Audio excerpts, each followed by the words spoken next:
barnaamijka afuri walaalka oo sanad walba oo bisha barakeysan ee Ramadaan oo ku qabta Buuhoodle Samafalo Najiib Zalabaan Xuseen oo kamid ah dhalinyarada deegaanka ayaa isku xilqaamay in dadka danyarta aan iska bixin karin afurka inuu gaarsiiyo deeq afur ah ay isla markaana ay la soo bixin dad muxsiniin ah ku nool dalka dibadiisa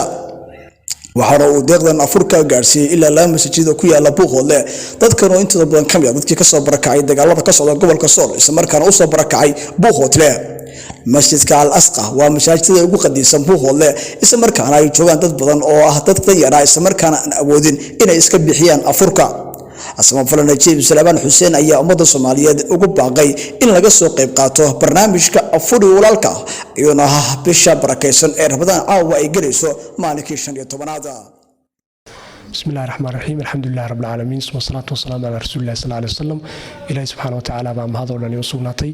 وحينو كوجد جرنا بشي بركة سنة رمضان ومانتا أفر يطبن مساجد كم من مقالة Buuhoodle ومقعيس الليل هذا الأسقى أيان سوق جالسين أفرا إلى صباحين ددول عليه هنا ومسلمين وحالين عيقة تاجن مقدم كي مساجد أحمد محمد كارشي نستغنى إلهي سبحانه وتعالى بركيه ضد كمسلمين تاع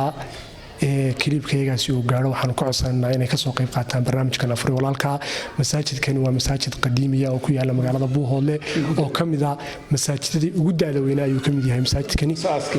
asaaskii Buuhoodle weeye marka qof kasto islaam waxa leenahay ka soo qayb qaada barnaamijka afuri walaalka wassalaamu calaykum waraxmatullaahi wabarakaatuh بسم الله الحمد لله ثناء الله والصلاة والسلام على رسول الله صلى الله عليه وسلم بسم الله الرحمن الرحيم iyadoo halkan waxaan dhex taaganahay afuri walaalka dhalinyarada khayrka Allah siiya adeegta dalka iyo dadkaba u adeegaysa way soo gaarsiisay afurka anigoo odaygii masaajidka ah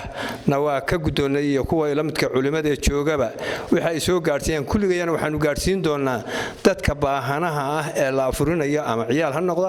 maata ha noqdo soomanaha ha noqdo ee ah saa'imka ha noqdo anana sadaqada waan gudbinaynaa intii soo diratayna waxaan leenahay sadaqada soo gudbisatana Allah ha u aqbalo aakhiriya adduunkaba Allah ku siiyo shisa wanaagsan Allah ku siiyo amal wanaagsan Allah ku siiyo shisa kala ilaahi bay ka helayaan anana waa u gudbinaynaa hadii alla sadaqada inta u baahan iyo inta ku haboon tahay wassalaamu calaykum wa rahmatullaahi wa barakaatuh